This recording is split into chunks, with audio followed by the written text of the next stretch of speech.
Fargo, the new virtual assistant from Wells Fargo, makes banking faster and easier. Like this. Fargo, what's my checking account routing number? And this. Fargo, turn off my debit card. And this. Fargo, what did I spend on groceries last month? And that's just the beginning. Do you, Fargo? You can. In the Wells Fargo mobile app. Learn more at wellsfargo.com/getfargo. Terms and conditions apply. Your mobile carrier's availability and message and data rates may apply. Wells Fargo Bank, N.A., member FDIC. The Agile brand.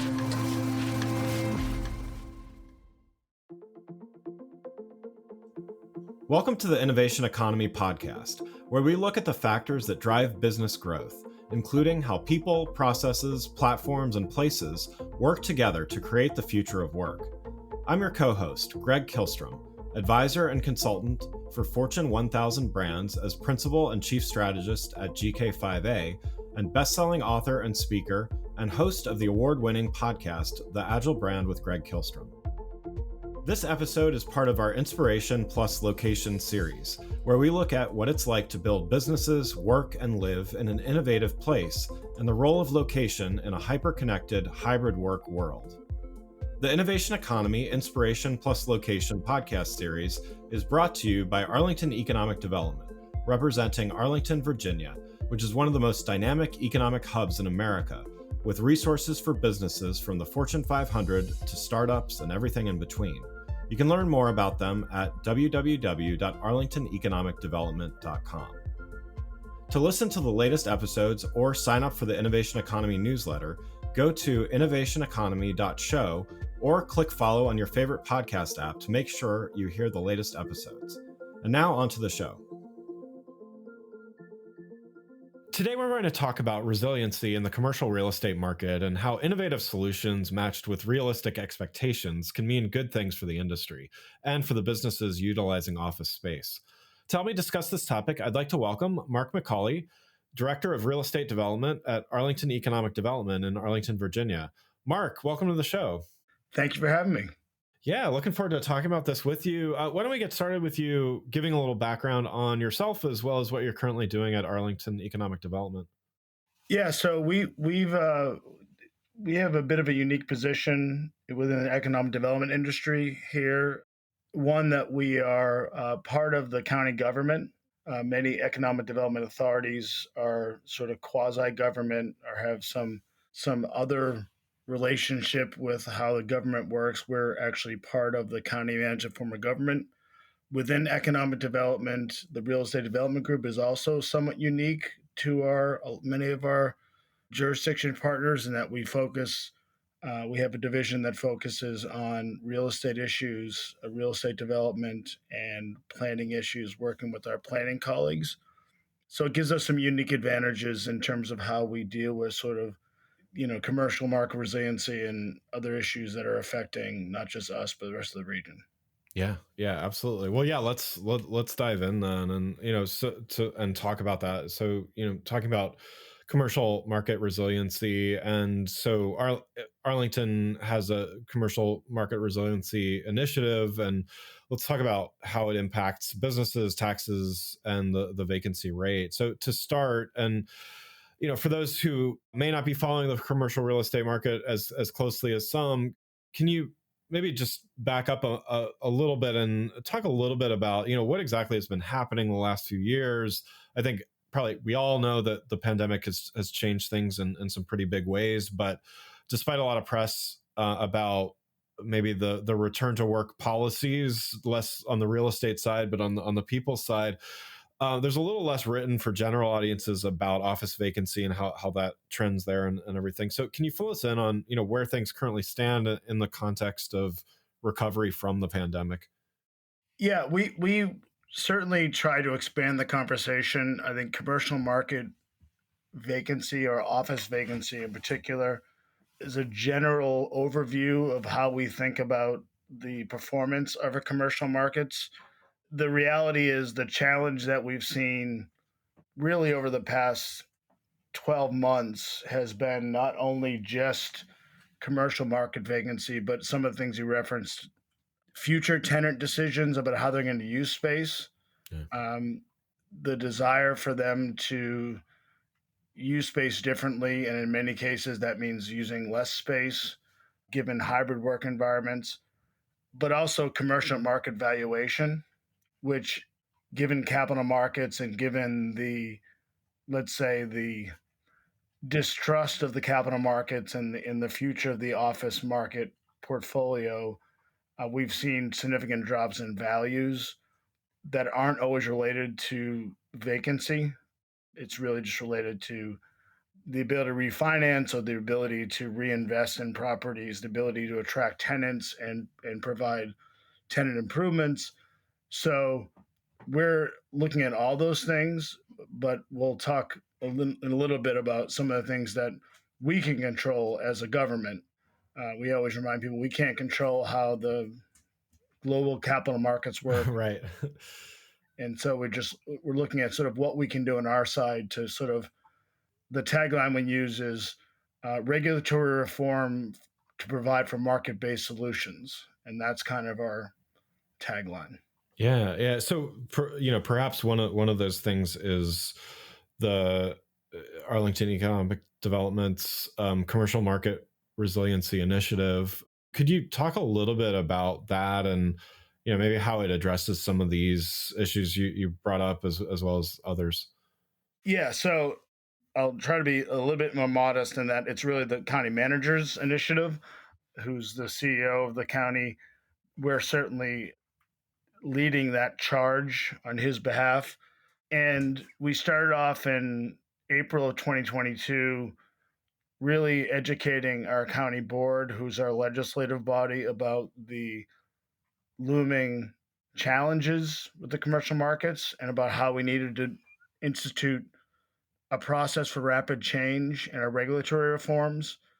And we had great success adding many uses to our use tables in our zoning ordinance that I'll just say we're part of just sort of catching up and part sort of thinking about what could happen in the future to our commercial office buildings, as well as placemaking elements for our retail ground floor with the goal of really attracting people back into our office environments. The question of why would you want to go back into the office? Is it an exciting place to work? Is it something that you want to actually experience versus just being in your living room? Right. And so we've really tried to change a number of uses in our use tables that allow for those uses to sort of occur in Arlington, where we hadn't really updated our zoning ordinance in quite some time relative to some of those sort of more innovative uses.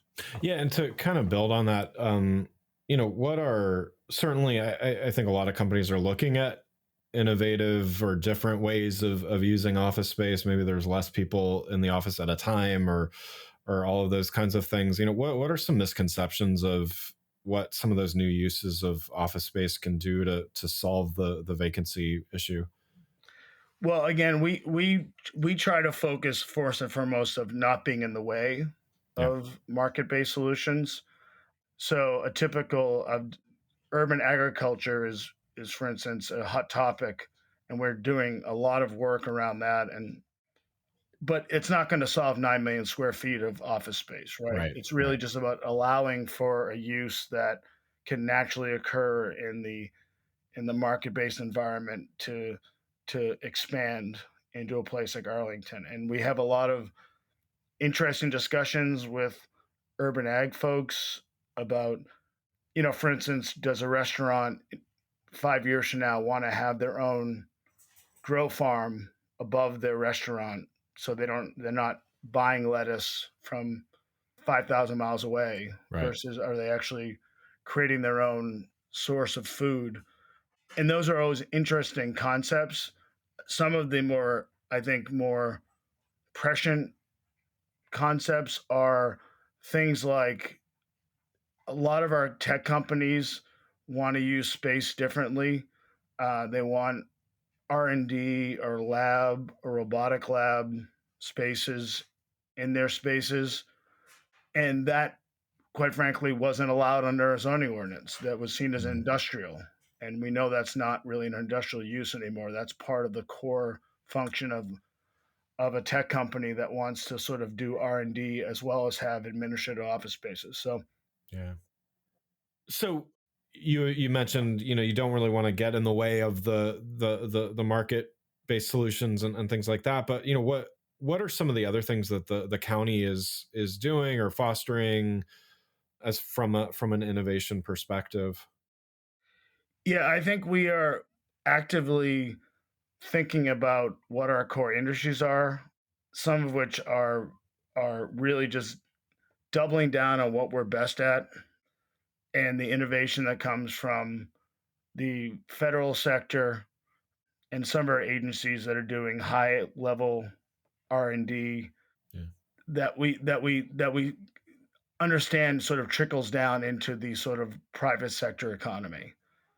So we're very proud to be the home of the DARPA, which is the Defense Advanced Research Project Agency, and Office of Naval Research, and other things that we know creates a real trickle down effect in terms of that sort of innovation economy.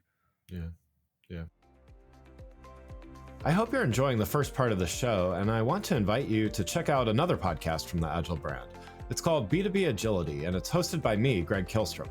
The B2B Agility podcast looks at the factors that drive success in B2B marketing, with a focus on the people, processes, data, and platforms that make B2B brands stand out and thrive in a competitive marketplace.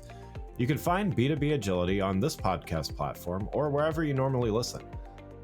Before we get back to the show, I just wanted to remind you to hit the follow or subscribe button on your app to make sure you get notified when new episodes of this show are available. Now let's get back to the show.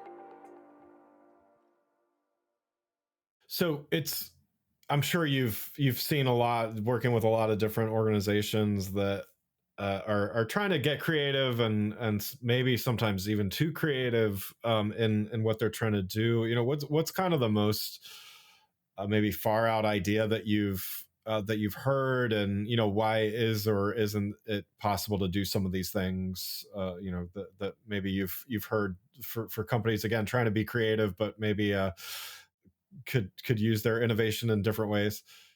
Yeah, it's a great question. I don't know if we hear any far out ideas relative to sort of the broader subject of how companies are thinking differently about how to attract their workers back into the office space and how to think about how the spaces are used.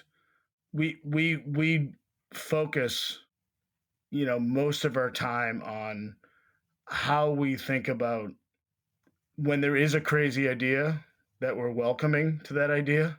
Yeah. I don't want to minimize, but as a local government employee, I'm not in the business of the crazy ideas, but I think we are committed to making sure if an idea is out there that we're actually looking at it. And I think, there's a lot of discussion about how to reuse office buildings. And I think we'll probably get into this question. It's it's not as simple as some people think it is, but everything from pickleball courts to urban agriculture to art spaces are all on the table in terms of how we want to make sure our regulations don't stand in the way of those issues. Yeah. So it sounds like it's really about trying to foster good ideas that are going to benefit business, benefit residents, benefit the county at large, right? Yeah, and it's really about making sure that we're maximizing our real estate. We're geographically a small county, 26 square miles. A lot of that is single family or multifamily neighborhoods with a core of commercial mixed use districts that we're very proud of and that create a lot of activity. But that also puts the stress on you need to maximize that real estate. You need to make sure that real estate is being productive fiscally and creating activity that actually makes those neighborhoods attractive to go to. Yeah. And so, a couple other things to mention: temporary outdoor seating areas. That's another big program for the real estate group. You mentioned urban agriculture, but also food study program delivery, shared kitchens, things like that. Another area, what can you tell us about how Arlington County is leading these initiatives to keep restaurants viable and attractive to new tenants? So we've done a lot of work with our planning colleagues on the outdoor seating.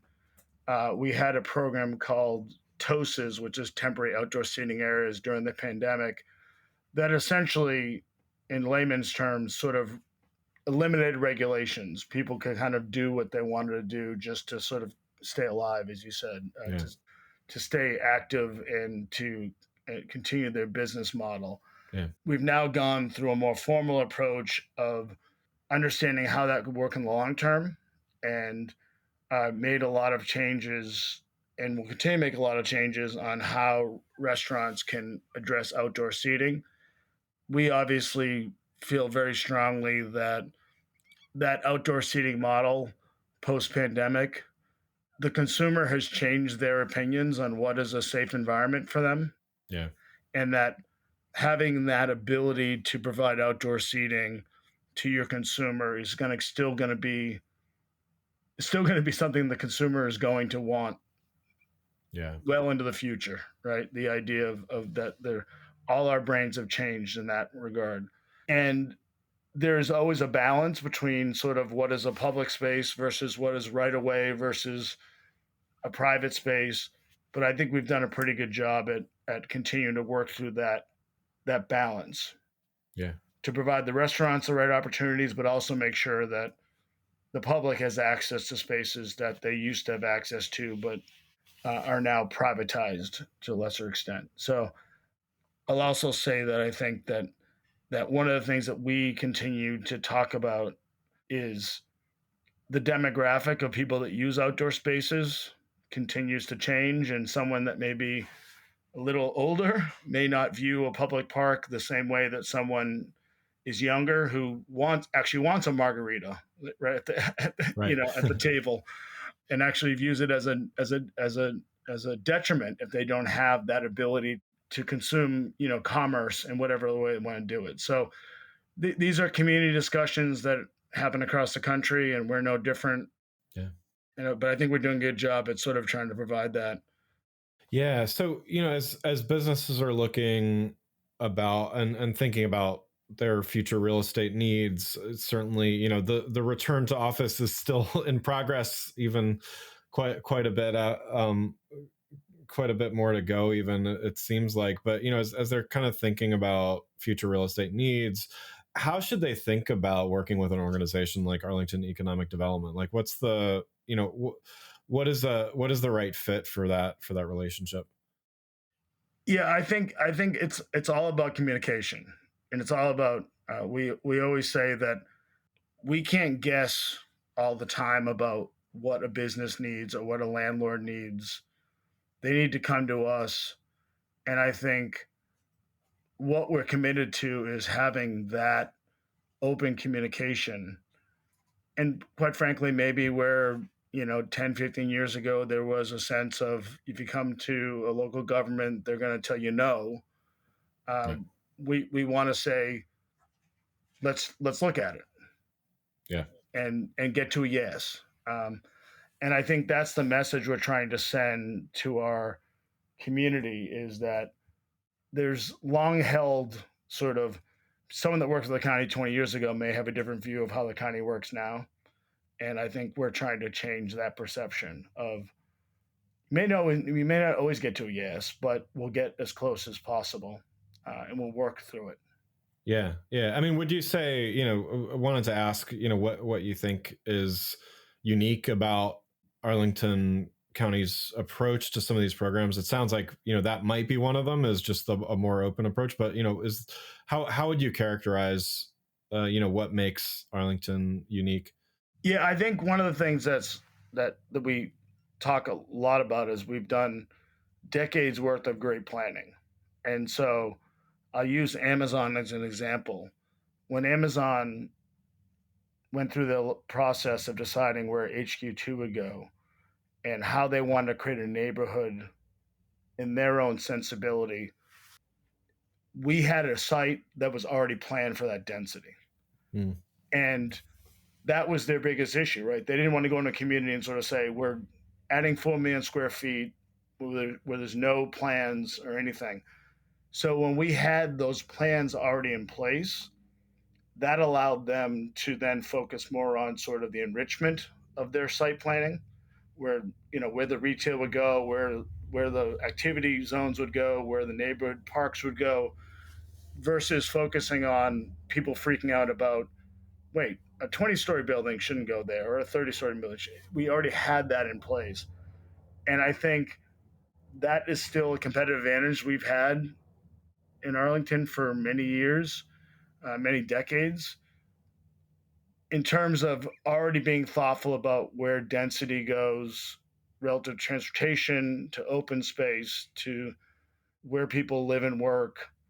And I think that's a unique advantage that the work we're doing on commercial market resiliency builds off of that. It doesn't have to start from scratch about how we rethink our place. It's really just about adding on to that very thoughtful planning for decades.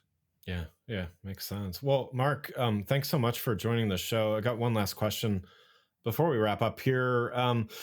If you were to look in your crystal ball, what does the future of development look like, and what kind of insights and recommendations would you give?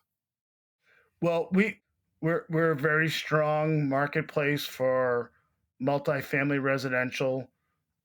We will continue to be. It's a place that people want to live, particularly as the demographics continue to evolve from millennials to Gen Z. We're a very sort of attractive place that offers amenities. I will say that if you asked me 6 months ago, I was more pessimistic, but I think the capital market is going to come back pretty quickly in 2024, and that's going to unlock more development. But again, most of our areas are planned, so it's not an issue of trying to rethink how they're going to. It's just a matter of the development industry sort of being able to unlock a better capital market source than currently exists today, but hopefully early in 2024 will respond, and that will just continue to lead to the success of our neighborhoods as being very active places. So we have a varied number of neighborhoods that all operate a little differently, from residential to nightlife to office environment, but all very mixed use. So we're still very fortunate to be in a place, both location-wise and I think with our planning, to really benefit from when development upticks again. We're going to be we're going to be the first in the country to sort of benefit from that. Yeah. Love it. Yeah, that's great. Well, again, I'd like to thank Marc McCauley, Director of Real Estate Development at Arlington Economic Development, for joining the show. You can learn more about Marc and Arlington Economic Development by following the links in the show notes. Thanks again for listening to the Innovation Economy Podcast, brought to you by Arlington Economic Development. If you enjoyed the show, please take a minute to subscribe on your podcast channel of choice and leave us a rating so that others can find the show more easily. You can access more episodes at www.innovationeconomy.show or on your podcast platform of choice.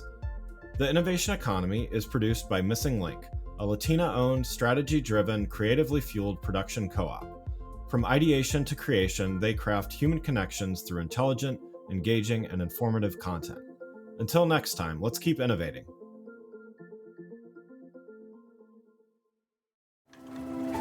The Agile brand. Fargo, the new virtual assistant from Wells Fargo, makes banking faster and easier. Like this. Fargo, what's my checking account routing number?